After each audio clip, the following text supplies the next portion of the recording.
Hello, friends. I'm here today to share the story of two miracles with you that both happened to me. And I want to share these because I want to let you know that miracles are possible. Not only possible, but A Course in Miracles says that miracles are your birthright, that miracles are natural. And when they do not happen, something has gone wrong. So I was having a conversation the other day with a fellow who said that no matter how hard he prayed and tried to trust and begged and pleaded with God, no miracle had ever happened to him, and he didn't think it was possible to have a miracle in his life. And I said, I've had lots of miracles in my life. And he said, would you give me an example and tell me how you did it? So here is the story that I shared with him. And actually, I shared the second story with him first, but I want to share two stories with you because they're connected to each other, and they both have to do with my daughter, Bridget. So miracle number one happened in 1999. I was working for the U.S. government, and I had accepted a position in Havana, Cuba.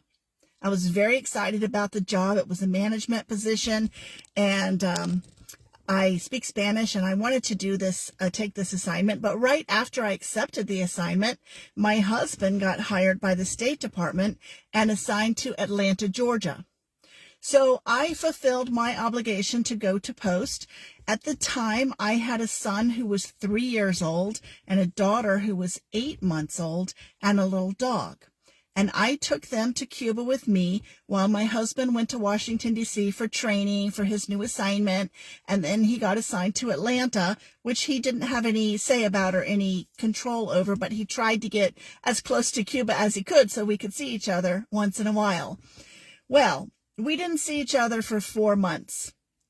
And it was very hard. I was working full time, and then I would come home. I had a housekeeper and a nanny during the day, but I would come home after working all day and she would leave. And then I would have my 2 small children to care for every evening and all day on Saturday and Sunday, and then back to work on Monday.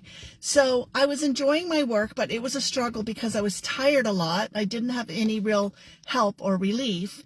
And then in the midst of all of this, our little long-haired dachshund dog was intentionally poisoned and murdered by, I think, officials from the Cuban government. We were watched all the time when I lived there. We were followed. I even know for a fact that someone came into my house when I wasn't there one time because I left with with everything off, the lights off, the music off, and when I came back, the music was on. So I know someone, even though I had an alarm system, that someone had come in and turned the music on. And they would do this just to fuck with us, right? Just to let us know that we were under surveillance at all times. So I'm living in Cuba. I'm struggling as a single parent. I'm missing my husband terribly. And then our little dog is given poison. I rushed her to the vet. Of course, nobody spoke English. They said they thought she had been given strychnine and she died there at the vet's office. And the veterinarian said, we're so sorry. Here's your dog. You can take her home and bury her. And I was like, I am living in a hotel. Like, what am I going to do? And they said, well, if you give us $5, we will have our gardener dig a hole in our garden here in front of the vet's office and bury her here. So that's what happened. She was buried at the vet's office. And I also had a lot of struggles with my living situation because we were put into this hotel temporarily while our house was being readied for us. It wasn't ready when we arrived. Then we were moved into a temporary home. Then we were moved into another hotel. Then I was finally moved into my own home. So it was about 3 months of all this moving around and living out of suitcases with 2 small children before we finally got settled. So here's where the miracle happened. While all of this was going on, and especially after our little dog died, a woman that I worked with was medevaced back to the United States because she had high blood pressure. And when she got back to the United States and they did this checkup on her, they said, you cannot go back to Cuba. I'm sorry, but your health is not, she was so stressed out by her job and her living situation that she had to curtail on her assignment. And so all of her belongings were packed up and sent back to the U.S., and she did not come back. And I clearly remember when that happened, having the thought, wouldn't it be nice if that could happen to me? I left one part of the story out. So very shortly after I arrived in Havana, I found out I was pregnant with child number 3, which was a surprise. We were not expecting that. So that was kind of a shock to my system, and I was excited about it, but I knew I was going to have to leave to go back to the United States to give birth. The medical facilities in Cuba were not good enough for, to meet U.S. standards. And so I knew that I would be leaving 6 weeks before my due date to return to the U.S. to give birth. So I didn't see my husband for 4 months. He finally came to visit us after 4 months.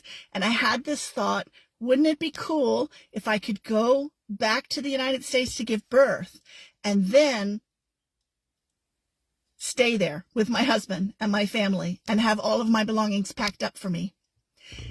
And that's exactly what happened. So I go to Atlanta, Georgia, where my husband is assigned. I give birth to my daughter, Bridget, and her blood pressure is very low, which is kind of normal when babies are born, but it did not rise the way that it should have. She was kept in the hospital for a week. Finally, the doctor sent her home. And then she was a really good baby. She slept a lot, and I had 2 other small children to take care of, and I didn't notice that anything was wrong. But when I took her to her pediatrician for her 1-week checkup, they said, oh my God, this baby's blood sugar is so low, like we need to get her to the hospital immediately. They put her in an ambulance. My husband and I and the kids followed behind in a car, and we drove to Eggleston Children's Hospital in Atlanta, Georgia. And my daughter spent the next month in the hospital while doctors ran tests on her to try to figure out why her blood sugar would not increase, why it was so low. Because of this medical situation that happened with my daughter, I had to curtail on my assignment to Cuba, and all of my belongings were packed up for me and sent to the United States. And I ended up spending the next few years at home as a stay-at-home mom with my kids and my husband because there was no assignment for me in Georgia. So that's the first miracle that happened. I had that clear thought and that clear desire. This is what I would like. But I had no attachment to the outcome. I had no thoughts about how it might happen. And then boom, it just happened. My Aunt Betty said, be careful what you wish for. So that was the first story. Now, here's the second story. My daughter, Bridget, was diagnosed with adrenal insufficiency. I was told by her doctors that her adrenal glands, which are small glands above your kidneys that are supposed to produce cortisol, that keeps your blood sugar high, were not producing cortisol.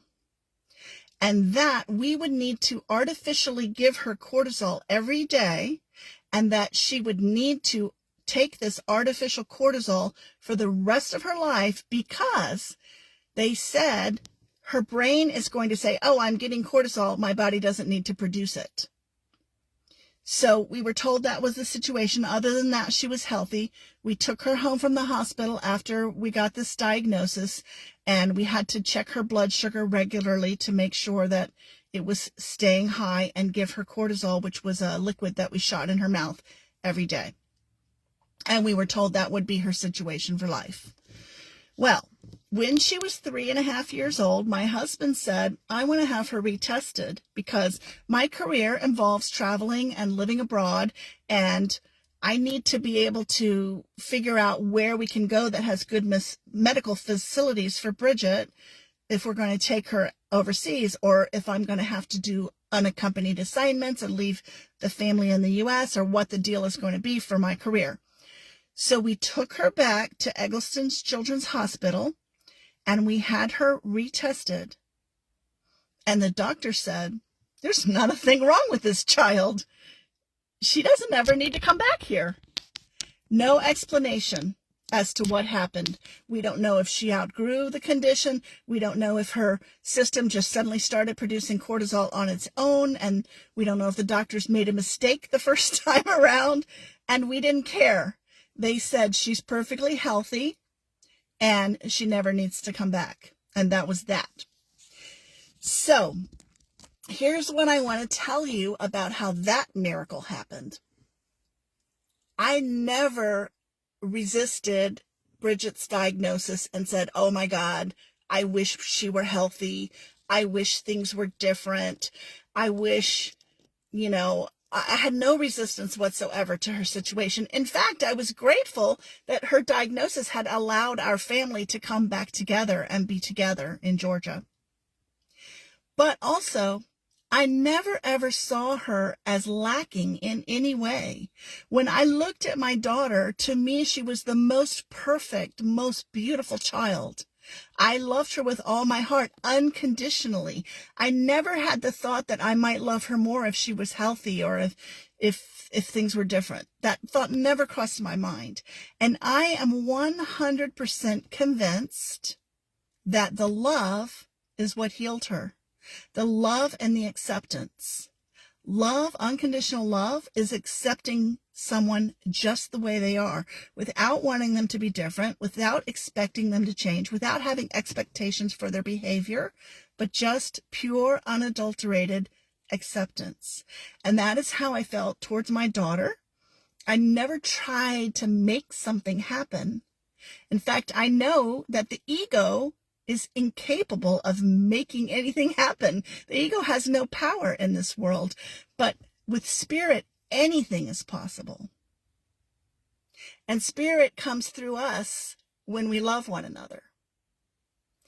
So, those are my 2 miracle stories for today that I wanted to share with you because I want to inspire you, to let you know that anything is possible. Those are just 2 small miracles out of many, many that I've had in my life. And I'm so grateful.